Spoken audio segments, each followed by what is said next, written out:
So I've been on both sides before. I've been skinny and I've been fat as well. So I know both sides of the story. But during those weight classes of perhaps me being skinny and trying to bulk, trying to gain muscle, or me being a little bit too chubby and trying to shred down, I've noticed that I've always had this desire to beat the other guy. You know, the classical stereotypical movie high school jock that, you know, doesn't even work out as hard as you. You're grinding as hard as fuck. You know you're working out harder than he is. But despite all of your hard work, he's still more athletic, even though he's having fun with his friends, even though he's not taking it as serious as you are.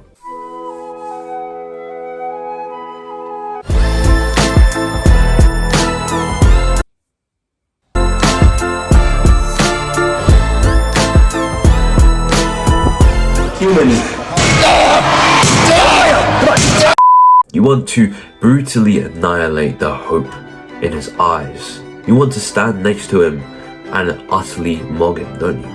At least I did. And so I promise you, if you follow these 3 exact steps I'm going to tell you in this video diligently, then you may actually see that you will mog him in just a few months, as was the case with my friend. Because believe it or not, this body of mine, the one you saw in the thumbnail, and perhaps I'll have a few pictures up right now, it took me 3 years of discipline and hard work, but you can achieve it in 7 months, as was the case with one of my closest friends.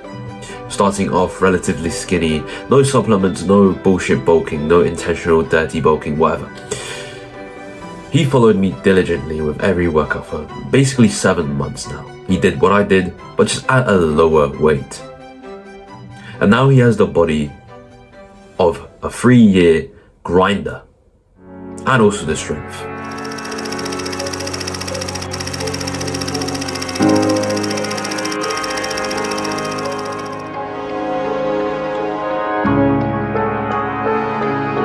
Now, most people train like pussies, and that's what led to basically everyone that knew us, that went to our school and also our gym, seeing month by month my friend progress, and then finally coming up and saying, "Oh, you're looking hench.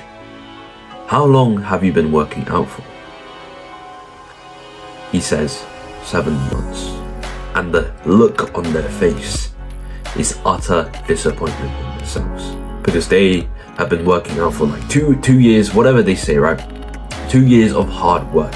That's what they've been doing, but they're standing there with their skinny fat bodies. So why didn't their hard work work? Why didn't it yield any rewards? Well, it's just because their hard work consists of doing whatever workout.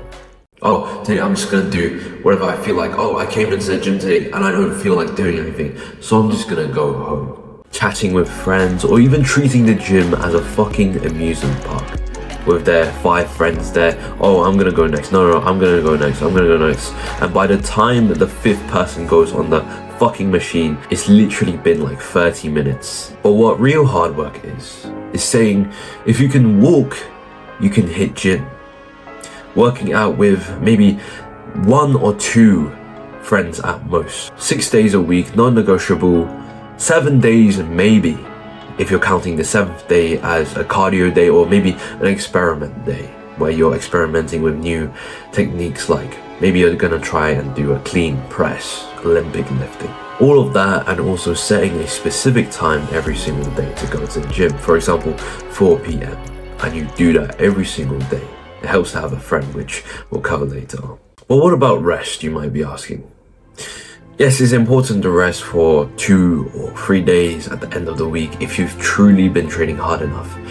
But I've been noticing a trend amongst the most successful and disciplined people, like Jocko Willing, David Goggins, maybe even Andrew Tate. And that is, they train every single day.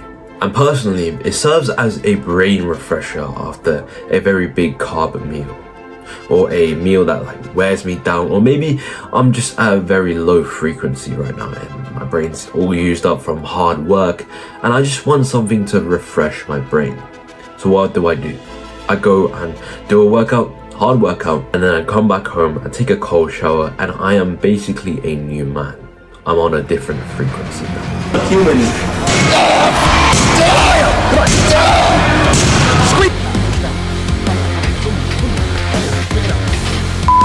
So I'm walking in the gym and it's Monday, International Chest Day. So naturally, since it's chest day and everyone does chest day on Monday, we would have to wait for the bench for at least like 30 minutes. And so I'm standing there with my water bottle in hand, waiting for these kids to take their turns and leave. But then an old classmate of mine comes out the corner of my eye, and I notice him, say hello, and we're both waiting for a bench, and we decide to hop in. You know, take turns on the bench. And this guy, bro, he is hedge. He probably has my arms times 2. And so after a painstaking 30 minutes of waiting for this bench, we finally get on the bench and I ask him, how much are we putting on? How much do you bench? And he says 65 to my surprise. And we go ahead and put that on and he goes first. But guess how much reps he could do? He could only do 5 or 6. And this was weird because he looked like he could probably bench a 100 for like a solid 10 good form reps. But no, he only did 6. Whereas I did his reps times 2. It's funny because his arms are twice the size of mine, but are twice the size of his reps. And we could probably say maybe he was, I don't know, feeling bad that day, but it was more likely something that I noticed. I noticed the intricate detail when he was benching, and this is probably why he couldn't bench more. There was no sign of failure. There was no real struggle in the pain zone. You know, if you've ever been to the gym and you're repping out this set and it's the last few reps and they're the most painful, and that's when you're going near failure. That is practically when you are going to get the most gains. And the problem with him was he didn't stay in the pain zone long enough. He couldn't hold it for more than 5 seconds in that painful zone.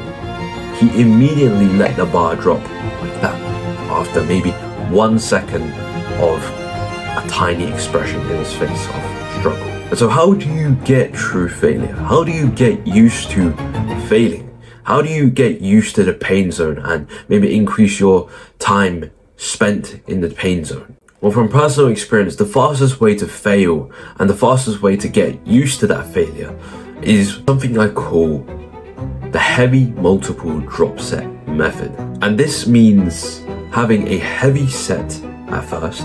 So let's take incline bench, for example, with dumbbells. Let's say you're benching 26 kg. Drop that to 18 on your drop set after failing with the 26, and ideally you have a friend to help you fail, right? But then you would drop it to 14 kg, and this is how you get used to that failure. This is how you put tension on your muscle, which is the primary builder. You can literally look this up anywhere. Tension is the builder of muscle. Tom Platz, for example, the quad father, the father of leg days, he said that tension is the builder of muscles whenever he was doing the fucking hamstring curl. If you just look up all of these old school gym videos, you can see that he's just there in the pain zone for literal, I don't know, 20 seconds, just there in the pain zone doing these miniature reps, because that's what gives you tension. And perhaps one of the best tips I can give you is to do drop sets on fucking compound lifts. So what I mean by this is your three good things, right? Number 1, bench. Number 2, squat. Number 3, deadlift. To do drop set on these, maybe not deadlift because it would probably take too long and your lower back would be sacrificed, but maybe squats and bench. Just try it. And when you try it, you'll feel the most burn in your life ever. Combining this method and progressive overload each time. So for example, if I'm benching 26 kg, next time I'm going to try 28 kg and then drop set, drop set, drop set. Using these two combinations, I've been able to make myself have a decently aesthetic physique whilst also gaining strength on the side, which I believe most people want. They want the strength and the aesthetics. Oh, and just as another thing, since we're talking about compound lifts, you are doing leg day, right? But for these drop sets and to really maximize the amount of tension, that few last reps at the end where you can basically get it up, but you're not like entirely there, you can't really get it up in time and your muscles are slowly failing, if you can just have a friend there to push you back up a little bit, give you a few words of encouragement, maybe give you a visualization of your demons, that girl that rejected you, that group that hate you, those people that have criticized you. Maybe if you had a gym bro, it would help you with this formula. Maybe it would help you with tension in your muscles. Let it out. 7, 8, 9, 10. A machine here. There you go. Nobody works like David in this house. Now I want you to think of the solo grinder, the guy that walks home every day from school alone, thinking about, oh, I'm gonna go home, I'm gonna eat, and I'm gonna watch Chris Bumstead, I'm gonna go to the gym, and I'm gonna work hard, I'm gonna wear a hoodie, and I'm gonna listen to music. I'm gonna be that silent guy. I want you to think of him and what problems does he face? Because maybe you're thinking he's probably gonna progress a lot, he's on the monk mode or whatever, he's on his grind. But I just want to enlighten you with a few things that can stunt your growth in the gym by being this guy, because I was that guy. Maybe your gym has upgraded some things and you have like a new machine, or maybe you want to try out a new exercise type. You will have less confidence to go and try out the new machine, the new exercise type, and learn if you're just by yourself, because we always have this thing in the back of our mind that thinks people are judging us. Oh, this is a new equipment, this is a new exercise. Am I doing this with poor form? Is anyone watching me? You probably have slower growth because you're at poorer form.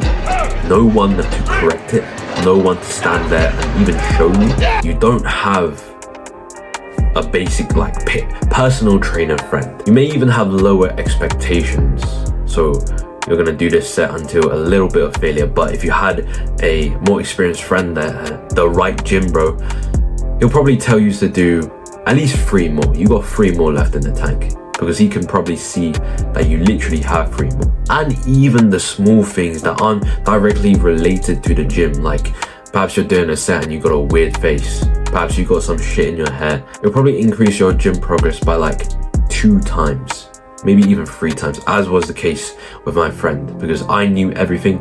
I knew the best form, I knew what true failure was. And so my friend coming to train with me, 5 months, bam, my body, newbie gains fully activated, whereas those motherfuckers with skinny fat bodies train till 1 second of failure and they put the weight down.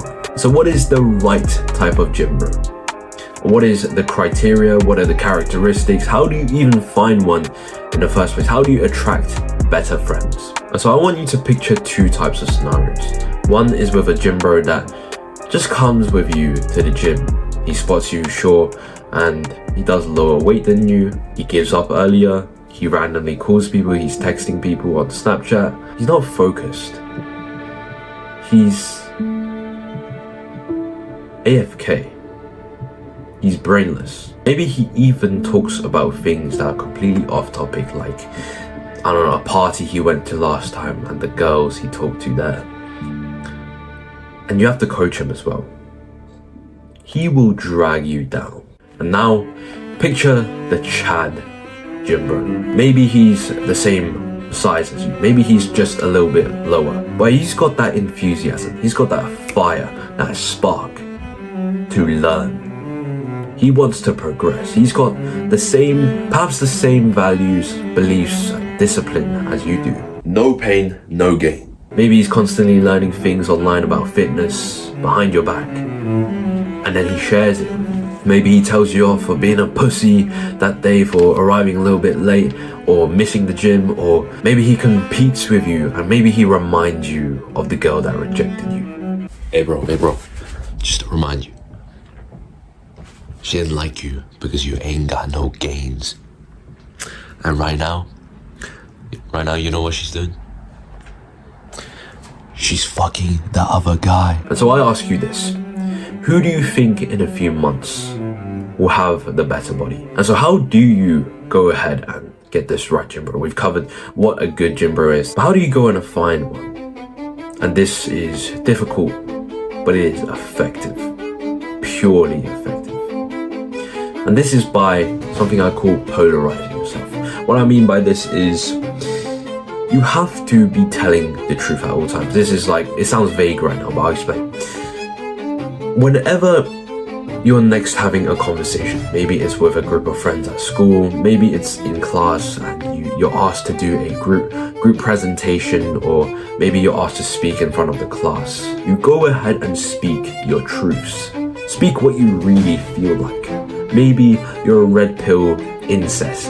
Go and speak it. Maybe you're a devout Christian man. Go and speak it. Maybe you're a transgender. Go and speak your truth. Because then, guess what will happen? You will get people to hate you. But you'll also get people to love you. You'll find your transgender people. You'll find your Christian people. You'll find your red pill aggressive incest. But then you'll also get hate from the people that disagree with your truth. And chances are you wouldn't even want to be with those people anyways, because you are completely incompatible. And so it would be a waste of time for you to spend out with them, instead of remaining in this like grey zone where you're just there, you're friends with everyone, and you're just okay with everyone. Oh, hello, hi, how are you today? No, you're going to find your brothers, and you're going to find your haters. And just as a limiting belief you may have, oh, it's going to be hard, I'm going to be hated at school, I can't really do that right now, my reputation depends on me, I'm going to be so unpopular. Chances are it won't be as bad as you think, especially if you are a honest to God, good person, and you believe so, and you speak your truth. You'll find that a lot of popular people actually validate you. You will become real. And so now you've learned my biggest secrets, and perhaps now you're ready to go into the gym and hit an insane workout and make aggressive progress. Astounding. Great. But why do we go to the gym? Why do we even bother in the first place? Is it the validation from other men? Is it the respect that we get from other men? Or is it the woman? In any case, the gym plays an extreme role in your physical attractiveness and your confidence. You'll look instantly better in basically any outfit you choose. But what if I told you it isn't enough? What if I told you that the average gym bro is incapable of even looking at the average gym girl? That one hot girl over there doing the fucking squats. She's got her fucking yoga pants on, and these motherfuckers around her just glance. And then when she actually looks back, they look away. Not to mention, a lot of these gym bros have been dirty bulking, and they've got a lot of acne on their face. They're not even well groomed. They're like a caveman that went out of their cave just to bench. So if you want to complete the full picture of your physical attractiveness and maybe add to your inner self-confidence more, groom yourself in a way that outcompetes the other man, smell better, look nicer, cleaner, then perhaps you should check out the link in the description below. Now with that being said, thank you so much for watching. In a bit.